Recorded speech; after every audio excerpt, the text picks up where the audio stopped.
I hope you're doing wonderful today. I'm Laurie Starkey. I am so glad to have you back to my channel or here for the first time. Just a quick update. I am on a ketogenic lifestyle. We're in the middle of week 1 and I'm kind of doing just a lifestyle and diet and exercise vlog to kind of keep up with the journey and hopefully keep me accountable and keep you inspired. So today's video is a few more food recipes of things that we cooked this week. I guess I cook more than the average bear, and so we have 2 days this week that we're going to be doing these videos.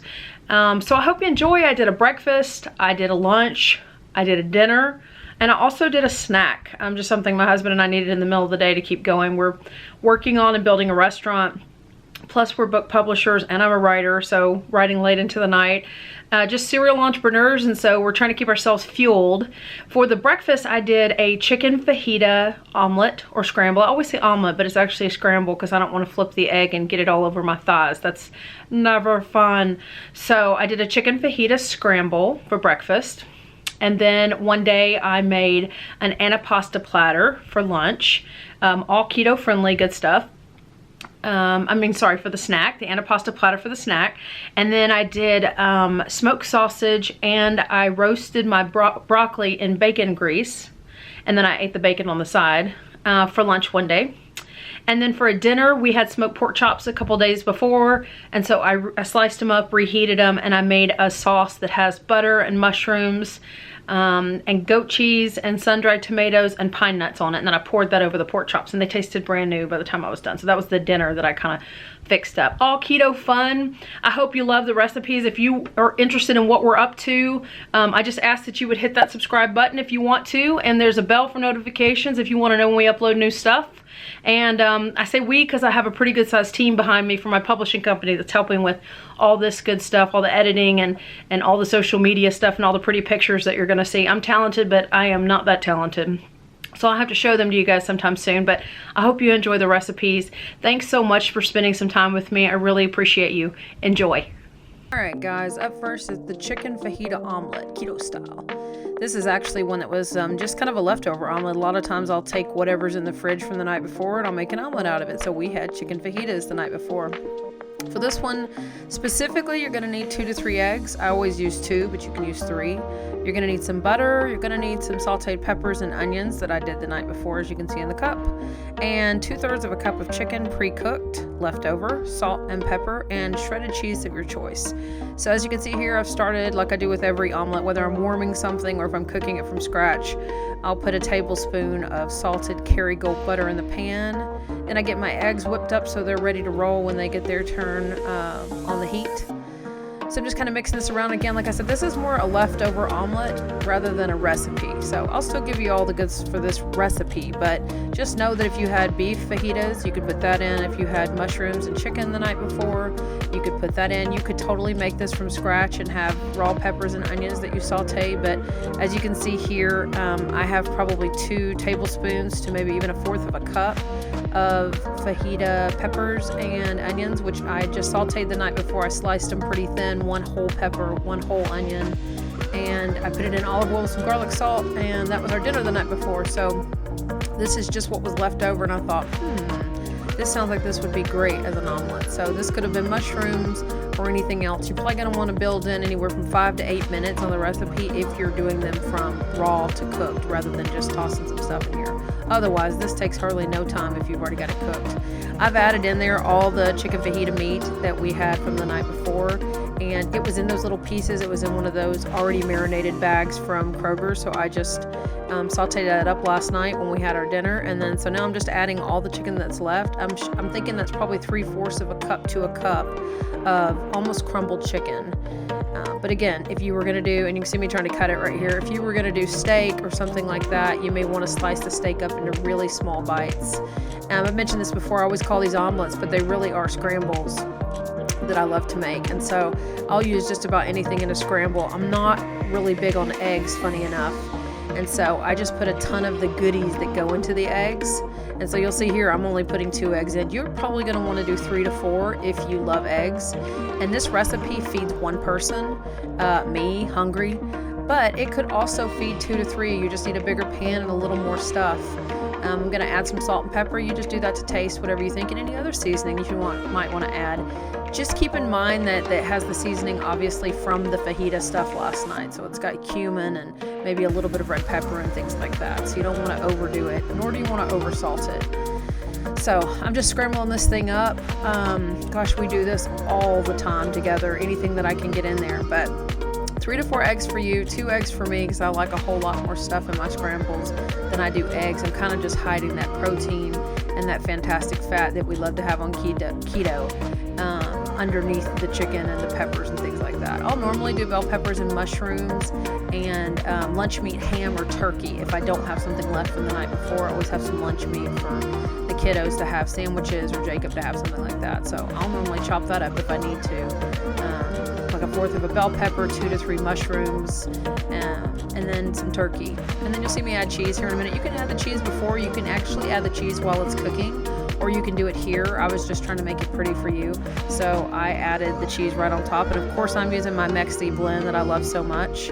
Any shredded cheese, like I said, will do. Even goat cheese would be just fine. I add about 1/4 of a cup right here. You can pop it in the microwave for about 25 to 30 seconds if you want it to melt. I didn't really care. I was just ready to eat. Up next, we have an antipasta platter. I make these things all the time. I'll usually just grab any vegetables that I have in the fridge, as well as any fats that I can find, meats, cheeses, all kinds of good stuff. So for this one, specifically, you're going to need an English cucumber, cherry tomatoes, an avocado, pickled okra, mozzarella balls or cheese of your choice, marinated olives, oil and vinegar, salt, and pepper. And I'll give you some other options here at the end, but you saw me chop up that cucumber pretty small. These are just supposed to be little bite-sized pieces. It's just kind of a tapas platter. You can have it in the middle of the day, or you can have it for one of your meals. This one's going to feed 2 to 3 of us. It's 2 today where I'm working on it now, but it'll feed 2 to 3 people, and they're always fun too to have out as an appetizer if you have people coming over.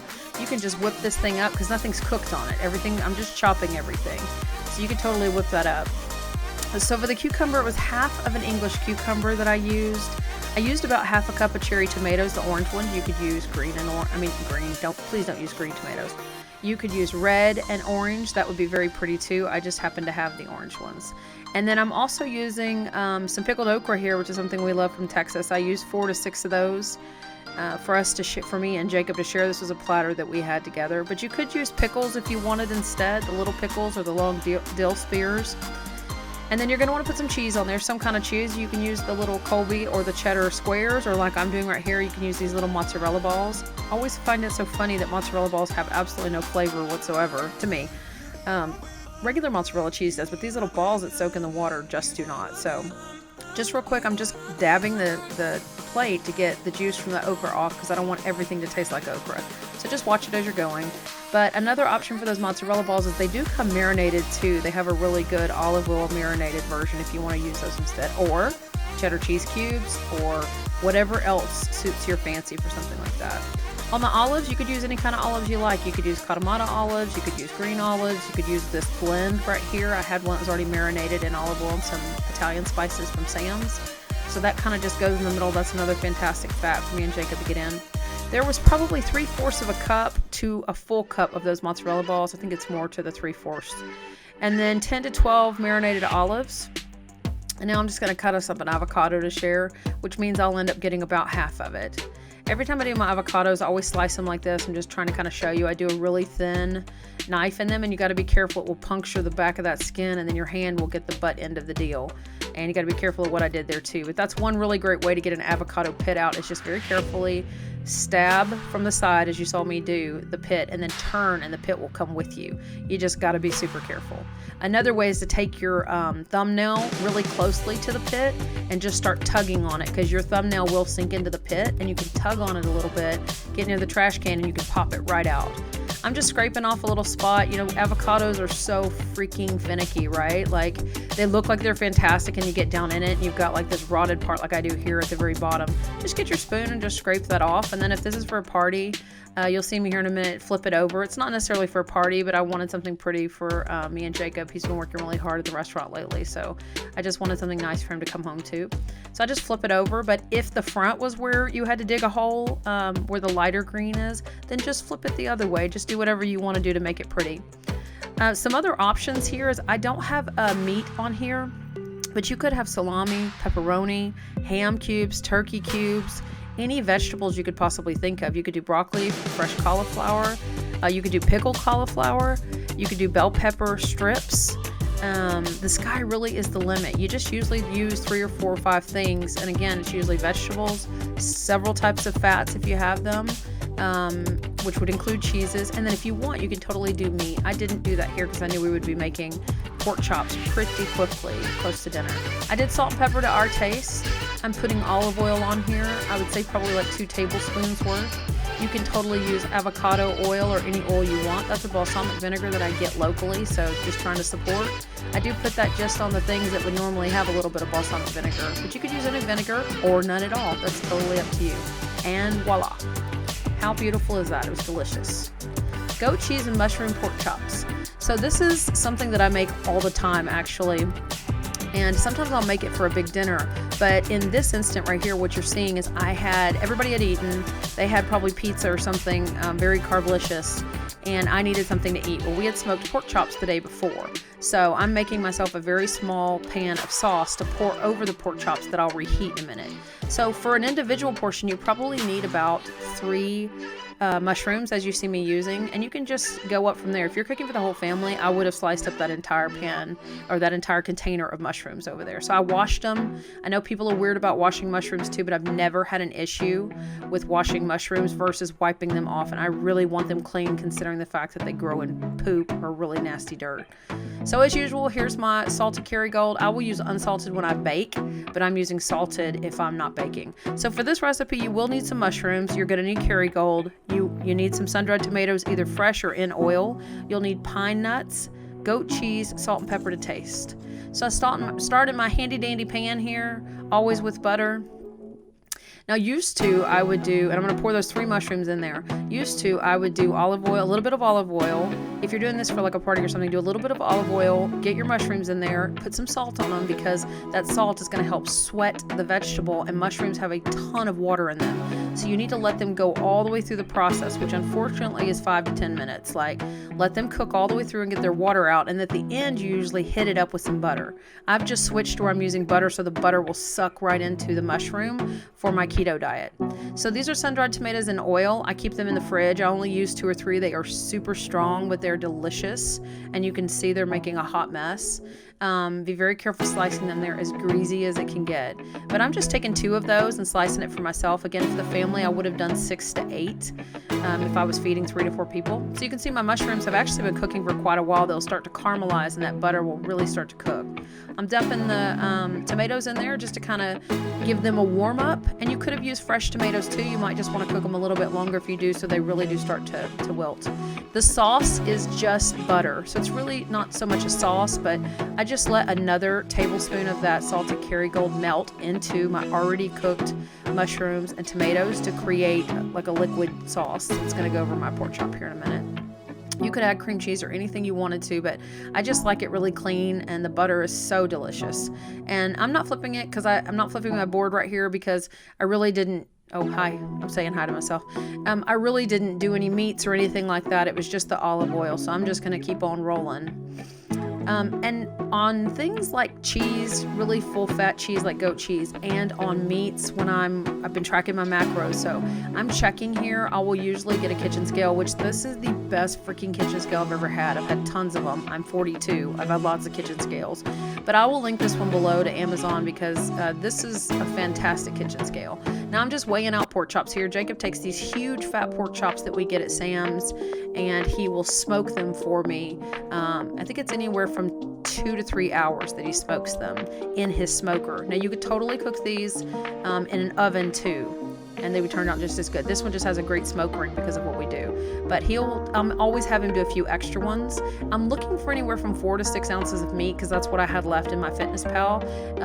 I would encourage you to track and just see where you are on your proteins for this. But you could have used grilled chicken, grilled steak, grilled ham. I mean, like just about anything that you had left over. I'm going to heat it for 30 seconds, just kind of showing you. Like, I don't want it burning hot or to make the pork taste bad. I just want it to warm it. I'm going to use goat cheese, as my fat addition to the butter. It's delicious on this specific dish that I make it all the time. The whole family loves it. Nobody looks at it like it's keto. It feels like kind of a fancy meal. So I'm also weighing my cheese because, again, I'm at the end of my day on my macros, and I just want to make sure I don't go over my fat. I have plenty of my own fat that I want to get rid of on this keto diet. So here I'm going to just weigh it, and then I will take it off because I want to crumble it on the top. Even though I'm not serving anybody for dinner but me, I still want it to look pretty because it is for me. And it's been a long day. So it's nice to have something really beautiful and delicious to sit down to. So don't forget that. Like, you should be number one in your book too. Don't throw your stuff together to look like crap for you. Like, take a few extra seconds and make it look nice. You totally 100% deserve it. So I'm just going to grab that sauce and I'm going to pour that over the top of my sliced pork. And I could have done it in smaller bite-sized pieces, totally up to you, just showing you that it kind of made a sauce. All those delicious flavors married together. I love my mushrooms really well cooked because they almost have this really sweet caramelized crunch that comes in, which is just delicious. Get all that butter. You're going to want all that butter as well. I'm going to add probably a little bit of salt and pepper in a minute here, so you do that to taste. And then pine nuts are one of my favorite things. They're usually in the pasta aisle at your grocery store, and I did calculate these. I could have 10 to 12, so that's what the recipe is going to have on it. When you visit my lauriestarkey.com/week1, this will be there as a recipe for you. Again, a little bit of salt and pepper. I'm absolutely mad over, just in love with that ground peppercorn. It's so delicious. This is probably 2 ounces of this goat cheese. I had quite a bit of fat left that I needed because you'll see me add a whole avocado to this thing here in a minute. And then I just put it all over the top. And again, if you were serving this for other people, you could make a big plate of this. You could make everybody's individual plate.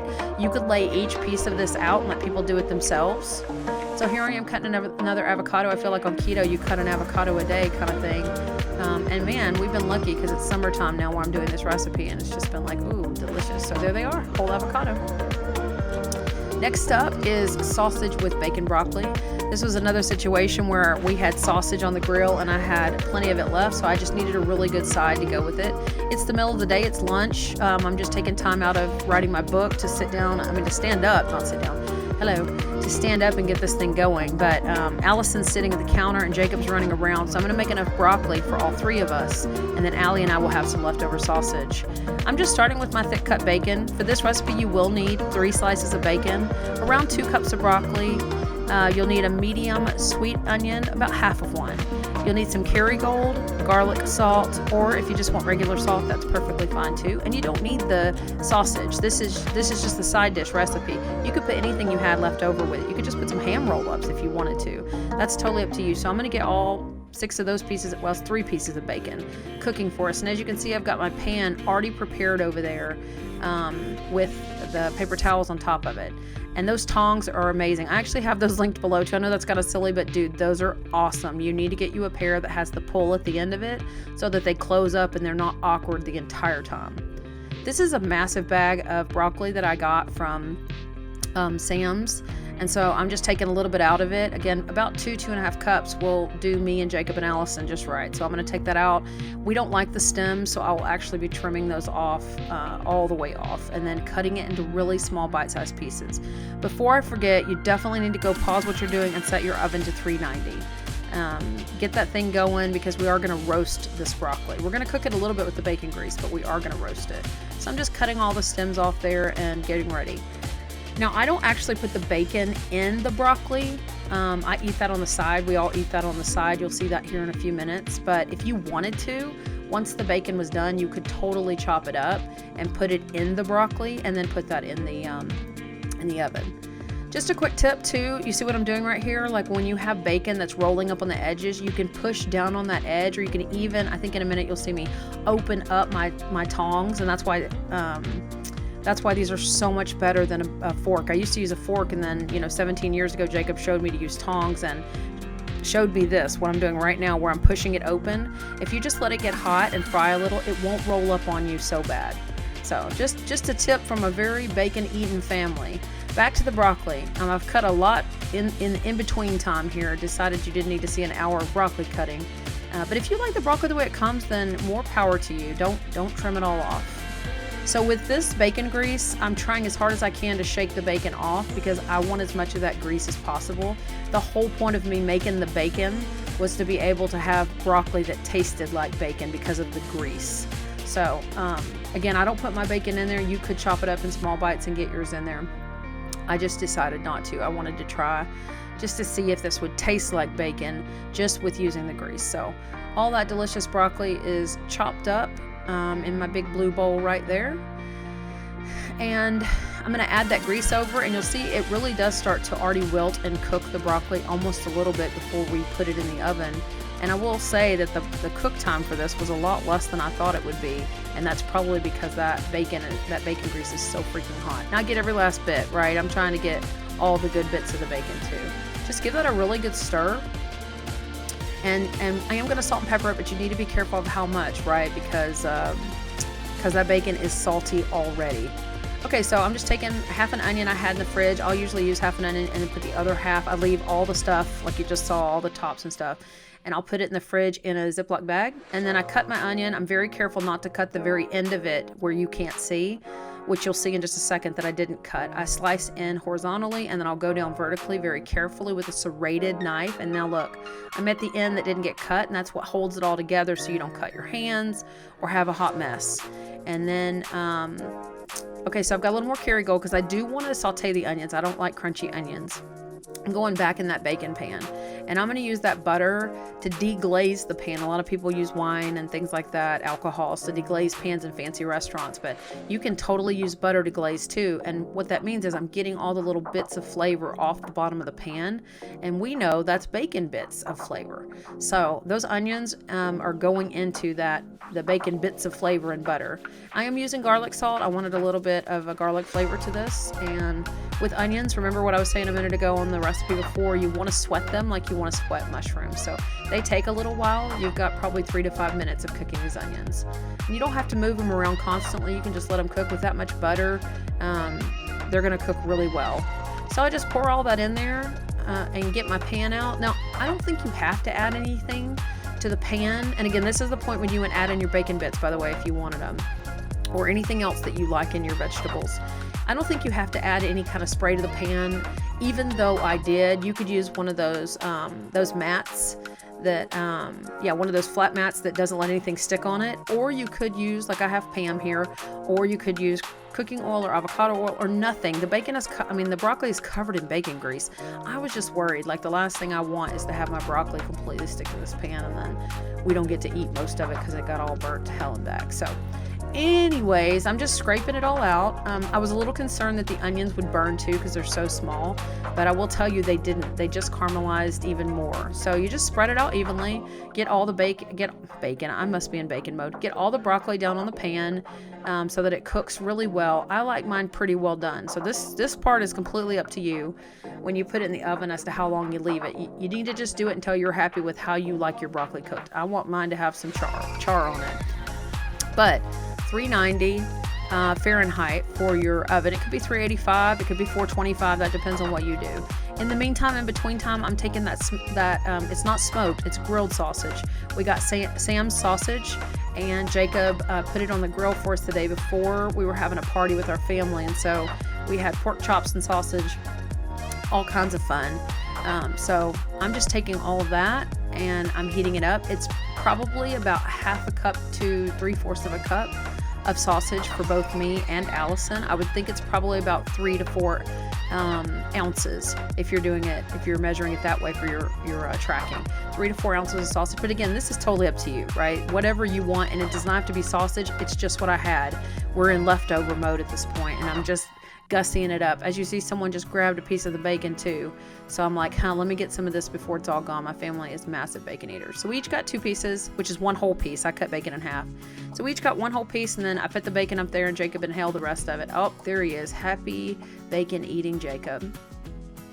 We needed some extra fats in our day, so I got out that avocado, but there's the finished product. I did probably take right in the middle of it. I bet I roasted it for about 15 to 20 minutes. In the middle of it, I tossed it. I'm sure I opened the oven and tossed it a little bit, but again, totally up to you. You can leave it alone or you could toss it around. I just like it to get as many times as it can. I like to be on the pan getting crispy and crunchy. I'm barely a fan of veggies, and I'm really barely a fan of broccoli, so it's pushing it if it doesn't get really well done for me. So here's our avocado. Again, like always, I'll just slice it into little thin slices. I'm careful not to tear my hand up at this point. It's hard to do that, take the seed out with a serrated knife, so just be careful. You really need a flat surface knife if you're going to try to use that trick where you use the knife to get the seed out. But we love avocado. I tried to get some little cups of guacamole instead from Sam's, because I was like, sometimes avocados just don't turn out and then you're sucking, right? But those cups were terrible. I was fixing to say delicious. What a lie. Terrible compared to regular avocado. So I told Jacob just to eat them with his chips, and we would just enjoy this. So we had this, and Jacob actually had the other helping of broccoli. It made 3 servings, probably 3 half-cup servings. I'm just salt and pepper everything for me and Allison. She's joined me for lunch today. We're working on the restaurant, but here's our final leftover plate with our delicious broccoli and everything else. We had a really good time with it. Good stuff. Oh, and there's the boy. Oh, Lord.